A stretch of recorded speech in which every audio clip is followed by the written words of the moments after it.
अपनी परेशानियों की वजह दूसरों को मानने से आपकी परेशानियां कभी भी कम नहीं हो सकती। आपकी परेशानियों का कारण आप खुद हैं। आप तलाश कीजिए कि आपने ऐसी कौन सी गलती की जिससे आप परेशानी में आ गए। यानी कि अपने अंदर की कमियों को पहले सुधार कीजिए। आपकी परेशानियां जो हैं ये अपने आप समाप्त हो जाएंगी। नमस्कार दोस्तों, आज की वीडियो में डिस्कस करेंगे हम 26 जुलाई करंट अफेयर पे। और देखिए आज की वीडियो में टोटल हम 10 मोस्ट इंपॉर्टेंट करंट अफेयर पर चर्चा करेंगे और ये सभी करंट अफेयर बहुत इंपॉर्टेंट आपके आगामी परीक्षाओं के लिए, तो शुरू से लास्ट तक वीडियो में बने रहिए। और देखिए इस वीडियो को पूरा देखने के बाद आप इसकी पीडीएफ फाइल भी डाउनलोड कर सकते हैं। नीचे डिस्क्रिप्शन बॉक्स में आपको इस वीडियो की पीडीएफ लिंक मिल जाएगी। और अगर आप इस चैनल पर नए हैं तो चैनल को भी सब्सक्राइब कर लीजिएगा, साथ में बेल आइकॉन प्रेस करके वीडियो को लाइक और शेयर भी कर लीजिएगा। तो चलिए शुरू करते हैं आज के करंट अफेयर को लेकर। सबसे पहले बात कर लेते हैं कल के करंट अफेयर में पूछे गए सभी क्वेश्चन के सही उत्तरों की। देखते हैं का पहला प्रश्न है कि किस पर्यावरण कार्यकर्ता को मानवता के लिए गुलबेंकियन पुरस्कार के लिए चुना गया हाल ही में। तो देखिए इनका नाम है ग्रेटा थुनबर्ग। और दूसरा था कि एसबीआई जनरल इंश्योरेंस के नए मैनेजिंग डायरेक्टर और चीफ एग्जीक्यूटिव ऑफिसर कौन नियुक्त हुए हैं। तो देखिए इनका नाम है पीसी कांडपाल। और तीसरा था कि किस व्यक्ति को राष्ट्रीय खनिज विकास निगम यानी कि नेशनल मिनरल डेवलपमेंट कॉरपोरेशन का अध्यक्ष और प्रबंध निदेशक अपॉइंट किया गया है। तो देखिए ये व्यक्ति आपके हैं सुमित देव जी। और चौथा था कि हाल ही में भारत ने किस स्वदेशी रूप से विकसित एंटी टैंक गाइडेड मिसाइल का सफलतापूर्वक परीक्षण किया है। तो देखिए इसका नाम है ध्रुवास्त्र। और पांचवा था कि हाल ही में प्रसिद्ध बॉलीवुड अभिनेता सोनू सूद ने श्रमिकों की मदद के लिए किस मोबाइल एप्लीकेशन को लॉन्च किया। तो देखिए इस मोबाइल एप्लीकेशन का नाम है प्रवासी रोजगार एप्लीकेशन। और आज के करंट अफेयर का पहला प्रश्न है कि हाल ही में किस व्यक्ति को BRICS chamber of commerce and industry यानी कि जो आपका ब्रिक्स सीसीआई है तो इसके युवा नेताओं की संचालन समिति का मानद सलाहकार अपॉइंट किया गया है। तो देखिए जो आपका BRICS chambers of commerce and industry है तो इसके जो है युवा नेताओं की संचालन समिति के मानद सलाहकार अपॉइंट हुए हैं साहिल सेठ जी, इनका नाम याद रखिएगा। देखिए ब्रिक्स जो है ये 5 देशों का संगठन है। इसमें शामिल हैं ब्राजील, रसिया, इंडिया, चाइना और साउथ अफ्रीका, ये याद रखना है। और जो आपके साहिल सेठ हैं तो देखिए इनको BRICS chambers of commerce and industry के युवा नेताओं की संचालन समिति का जो मानद सलाहकार है तो इस पद पर अपॉइंट किया गया है 2020 से 2023 की अवधि के लिए। और जो आपके साहिल सेठ हैं देखिए इनके बारे में पूरी जानकारी है कि ये जो है वर्तमान में कार्य कर रहे हैं मुंबई सीमा शुल्क में उपायुक्त के पद पर, लेकिन अब ये पद छोड़ेंगे और यहाँ पे आ जाएंगे जो आपका ये ब्रिक्स सीसीआई है यहाँ पे, ठीक है। तो ब्रिक्स सीसीआई के युवा नेताओं की संचालन समिति मानद सलाहकार जो है के पद पर अब काम करेंगे साहिल सेठ। देखिए जो आपका ब्रिक्स सीसीआई है तो देखिए ये क्या चीज़ है। देखिए ब्रिक्स सीसीआई का लक्ष्य है दुनिया भर के युवा उद्यमियों और विशेष रूप से micro small and medium enterprises segment के लिए एक सक्षम समर्थन प्रणाली तैयार करना। और जो आपका ब्रिक्स सीसीआई है देखिए ये संगठन युवा उद्यमियों की आवाज़ बनने की पेशकश करता है और उनके व्यापार को सफल बनाने में मदद करता है। तो ये रोल होता है ब्रिक्स सीसीआई का।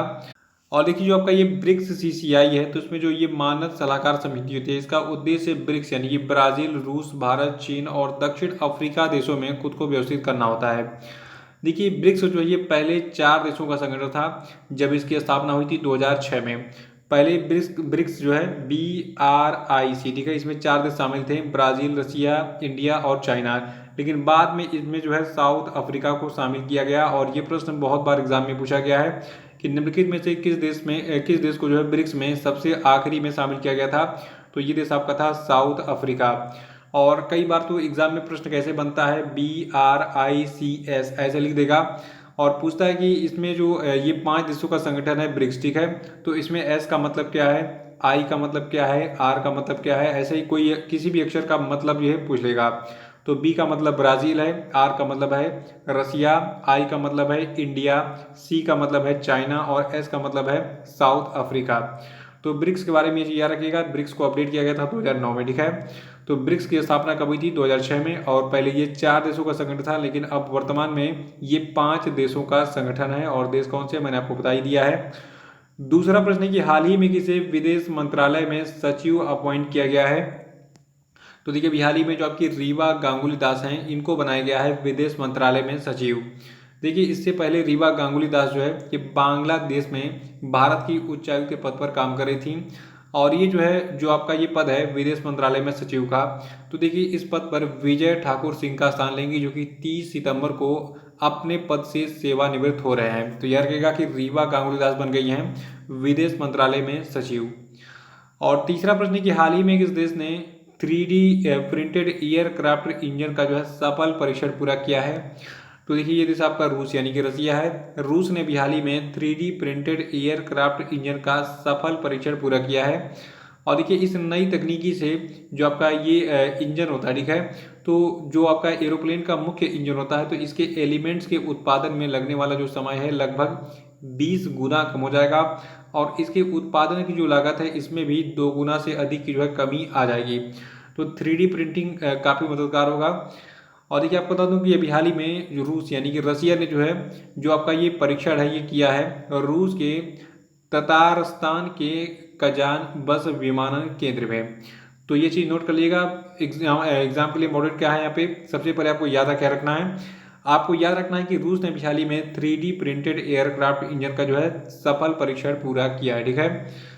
और चौथा प्रश्न है कि हाल ही में किस डिजिटल भुगतान प्रणाली ने बेंगलुरु स्थित स्टार्टअप जिसका नाम है एको जनरल इंश्योरेंस, ठीक है, तो इसके साथ साझेदारी में वाहन बीमा पॉलिसी को लॉन्च किया है? तो देखिए ये कंपनी आपकी है अमेजॉन पे। याद रखिएगा कि अमेजॉन पे ने अभी हाल ही में जो आपकी बेंगलुरु स्थित स्टार्टअप है जिसका नाम है एको जनरल इंश्योरेंस, इसके साथ साझेदारी में वाहन बीमा पॉलिसी को स्टार्ट किया है। और इन दोनों कंपनियों की बात कर लेते हैं। देखिए जो आपका अमेजॉन पे है इसका मुख्यालय है संयुक्त राज्य अमेरिका के वाशिंगटन के सिएटल में स्थित है। और अमेजॉन पे जो है इसका जो इंडिया का ब्रांच है, ठीक है, तो अमेजॉन पे इंडिया के जो सीईओ और एमडी है इनका नाम है महेंद्र नेरुरकर। और जो आपका एको जनरल इंश्योरेंस लिमिटेड कंपनी है तो देखिए इसके संस्थापक हैं वरुण दुआ। और एको जनरल इंश्योरेंस लिमिटेड जो है इसका मुख्यालय मुंबई में स्थित है। और पांचवा प्रश्न है कि श्रीपली वीराकोडी किस देश की अंतर्राष्ट्रीय क्रिकेटर थी जिन्होंने अभी हाल ही में क्रिकेट से संन्यास ले लिया? तो देखिए जो आपकी श्रीपली वीराकोडी हैं ये श्रीलंका की जो है एक अंतर्राष्ट्रीय क्रिकेटर थी और ये गेंदबाज थी, बॉलर थी। इन्होंने भी हाल ही में क्रिकेट को अलविदा कह दिया है। देखिए इन्होंने 2006 में अंतर्राष्ट्रीय क्रिकेट में डेब्यू किया था जिसके बाद इन्होंने श्रीलंका के लिए कुल 89 एक दिवसीय अंतर्राष्ट्रीय और 58 यानी कि 58 T20 इंटरनेशनल जो है मैच खेले थे, ठीक है। तो T20 अंतर्राष्ट्रीय मैच खेले थे कितने 58 और वनडे मैच खेले थे 89। तो देखिए यहाँ पे जो सबसे इंपॉर्टेंट फैक्ट है, देखिए मैचों की संख्या तो एग्जाम में नहीं पूछता है उतना, लेकिन इन्फॉर्मेशन के लिए दिमाग में बनाए रखना पड़ता है, ठीक है। आपको याद रखना है कि जो आपकी श्रीपली वीराकोडी है ये एक श्रीलंकन क्रिकेटर थी, इन्होंने अभी हाल ही में क्रिकेट से संन्यास ले लिया। छठा प्रश्न की किस व्यक्ति को इंडियन ओवरसीज बैंक का नया प्रबंध निदेशक और मुख्य कार्यकारी अधिकारी अपॉइंट किया गया है? तो देखिए इंडियन ओवरसीज बैंक के जो नए एमडी और सीईओ बनाए गए इनका नाम है पार्थ प्रीतम सेनगुप्ता और इन्होंने इस पद पर कर्णम शेखर का स्थान लिया है। और जो आपका ये पार्थ प्रीतम सेनगुप्ता है देखिए इनकी नियुक्ति जो है सेवानिवृत्ति की तारीख या फिर 31 दिसंबर 2022 अथवा अगले आदेश तक के जो है कार्यकाल के लिए जो है की गई है। और सातवां प्रश्न कि हाल ही में केरल स्थित किस नॉन बैंकिंग फाइनेंशियल कंपनी के द्वारा रीस्टार्ट इंडिया नाम का एक पोर्टल लॉन्च किया गया है? तो देखिए केरल में स्थित आपका एक नॉन बैंकिंग फाइनेंशियल कंपनी यानी कि एनबीएफसी इसका नाम है मुथूट फिनकॉर्प, ठीक है, तो इसके द्वारा रीस्टार्ट इंडिया नामक एक पोर्टल लॉन्च किया गया है। और देखिए जो का ये केरल का नॉन बैंकिंग फाइनेंशियल कंपनी है मुथूट फिनकॉर्प, तो मुथूट फिनकॉर्प ने इस पोर्टल को जिसका नाम है रीस्टार्ट इंडिया तो इसको जो है इंक टॉक्स के सहयोग से जो है लॉन्च किया है। और एक जो का ये पोर्टल है रीस्टार्ट इंडिया, ये पोर्टल पूरे भारत में सूक्ष्म लघु और मध्यम उद्यमों यानी कि micro small and medium enterprise क्षेत्र के व्यवसायों को फिर से शुरू करने के लिए लॉन्च किया गया है। और ये पोर्टल बड़ी संख्या में महिला उद्यमियों के सामने आने वाली समस्याओं का समाधान तलाशने के साथ साथ लघु और सूक्ष्म उद्यमों पर प्रमुखता से ध्यान केंद्रित करेगा। आठवां प्रश्न है कि हाल ही में टाटा AIA लाइफ लिमिटेड ने किस व्यक्ति को अपना मैनेजिंग डायरेक्टर और सीईओ अपॉइंट किया है? तो देखिए जो आपकी कंपनी है टाटा AIA लिमिटेड, तो देखिए इसने जो अभी हाल ही में नवीन ताहिलानी को जो है अपॉइंट किया है अपने नए एमडी और सीईओ के रूप में। और जबकि नवीन ताहिलानी है देखिए इन्होंने इस पद पर ऋषि श्रीवास्तव का स्थान लिया है। देखिए जो आपकी कंपनी है टाटा AIA ये दो कंपनियों का ज्वाइंट वेंचर है देखिए जो ये Tata AIA life insurance company limited है, तो ये जो है एक कंपनी है टाटा एंड सन्स की, और एक कंपनी आपकी है AIA ग्रुप की, ठीक है। इन दोनों को मिलाकर बनाया गया है टाटा AIA जो आपका लाइफ इंश्योरेंस कंपनी है, ठीक है, ये चीज़, ठीक है। तो ये चीज़ नोट कर लीजिएगा आप। नवा प्रश्न है कि अमेरिकी अंतरिक्ष एजेंसी नासा जो है ये कब तक ब्रह्मांड का अध्ययन करने के लिए एस्ट्रोस मिशन को लॉन्च करेगा। तो देखिए जो आपका ये एस्ट्रोस मिशन है इसको लॉन्च किया जाएगा दिसंबर 2023 में नासा के द्वारा। देखिए नासा जो है ये अमेरिका की अंतरिक्ष एजेंसी है, इसका पूरा नाम है national aeronautics and space administration. ये फुल फॉर्म बहुत सारे एग्जाम में पूछा चुका है, इसको याद रखिएगा। और देखिए जो नासा का ये मिशन है एस्ट्रोस, इसका पूरा नाम क्या है, देखिए इसका पूरा नाम है astrophysics stratospheric telescope for high spectral resolution observation and submillimetre wavelengths. तो इसका पूरा नाम आपको याद रखना है एस्ट्रोस का। और देखिए जो आपका ये एस्ट्रोस मिशन है इसका जो संचालन है ये नासा की जेट प्रोपल्सन लेबोरेटरी के द्वारा किया जाएगा। और नासा के एस्ट्रोस मिशन का उद्देश्य है घनत्व, गति और गैस की जो गति है इसका 3D मानचित्र बनाना। तो ये नोट कर लीजिएगा इसका टारगेट क्या है और उसका पूरा नाम क्या है, किसने लॉन्च किया है और कब इसको लॉन्च करेगा, ठीक है। तो ये चीज़ नोट कर लीजिएगा। और देखिए जो हमें नासा है इसका पूरा नाम है national aeronautics and space administration. Headquarter इसका स्थित है अमेरिका के वाशिंगटन DC में, और इसकी स्थापना ड्विलाइट डी ईशनहावर ने की थी। और इसकी स्थापना जो है 1 अक्टूबर 1958 में की गई थी अमेरिका में। और 10वां प्रश्न है कि राजस्थान का जो पहला प्लाज्मा बैंक है ये किस जिले में स्थापित किया गया। तो देखिए राजस्थान का जो जयपुर जिला है यहाँ पर जो है स्थापित किया गया है राजस्थान राज्य का पहला प्लाज्मा बैंक। देखिए सबसे पहले पूरे इंडिया में किसी ने अगर प्लाज्मा बैंक स्थापित किया गया था तो वो राजस्थान का दिल्ली, और दिल्ली के बाद फिर केरल, फिर उड़ीसा राज्यों ने जो है प्लाज्मा बैंक की स्थापना की थी। और अभी हाल ही में देखिए महाराष्ट्र की सरकार ने जो है महाराष्ट्र के मालेगांव और धारावी में प्लाज्मा बैंकों की शुरुआत की घोषणा की थी।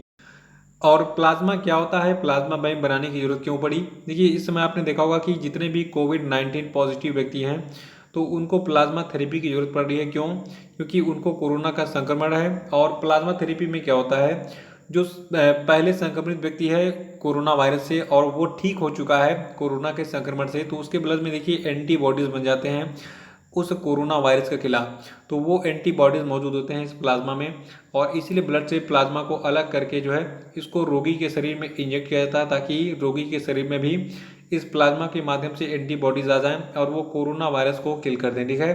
तो इसलिए जो है प्लाज्मा थेरेपी की जरूरत पड़ रही है, और हर राज्यों में लगभग जो है अब इस प्लाज्मा थेरेपी सुविधा केंद्र को जो है शुरू किया जा रहा है। तो प्लाज्मा हमारे खून का पीला तरल हिस्सा होता है जिसके माध्यम से जितने भी मिनरल्स होते हैं या फिर शरीर में जो प्रोटीन्स वगैरह होते हैं, तो ये जो है सेल्स हमारे जितने भी मतलब बॉडी के कोशिकाएं या सेल्स होती हैं उन तक पहुंचता है। तो ये इन्फॉर्मेशन नोट कर लीजिएगा। तो ये थे आपके आज के सभी महत्वपूर्ण करंट अफेयर, और अब हम बात कर लेते हैं आज के सभी क्वेश्चन अपडेट पे। देखिए आज के क्वेश्चन अपडेट का पहला प्रश्न आपके लिए सभी लोगों को आंसर देना है। अंतर्राष्ट्रीय सौर गठबंधन यानी कि इंटरनेशनल सोलर अलायंस फ्रेमवर्क समझौते पर हस्ताक्षर करने वाला 87वां देश कौन बन गया है, आंसर बताइए। साथ में ये भी बताना है कि इंटरनेशनल सोलर अलायंस की स्थापना कब हुई थी, इसका मुख्यालय कहाँ पे स्थित है और इसके हेड कौन है वर्तमान में। ये सारी इंफॉर्मेशन आपके एग्जाम के लिए इंपॉर्टेंट है। कल के वीडियो मैंने डिटेल में बताया था, नहीं पता तो कल का वीडियो देखिए उसको रिवाइज कर डालिएगा। और दूसरा प्रश्न आपके लिए कि किस बैंक ने इंस्टा क्लिक सेविंग अकाउंट सेवा की शुरुआत की है जो कि पूरी तरीके से पेपरलेस डिजिटल ऑनलाइन बचत खाता है, आंसर बताइए। और तीसरा प्रश्न है कि किस राज्य सरकार ने गोधन न्याय योजना का शुभारंभ किया है, आंसर बताइए। चौथा प्रश्न कि हाल ही में किस देश ने तियानवेन-1 नाम का एक मंगलयान लॉन्च किया है, उत्तर बताइए। पांचवा कि राष्ट्रीय प्रसारण दिवस किस दिन मनाया जाता है, आंसर बताइए। तो इसी प्रश्न के साथ आज का करंट अफेयर समाप्त होता है। कल फिर मिलेंगे। कल के करंट अफेयर के साथ वीडियो को लाइक करके इसको शेयर कर दीजिएगा। जो लोग नए हैं वो चैनल को सब्सक्राइब कर लेंगे। तो इसी के साथ जय हिंद, जय भारत।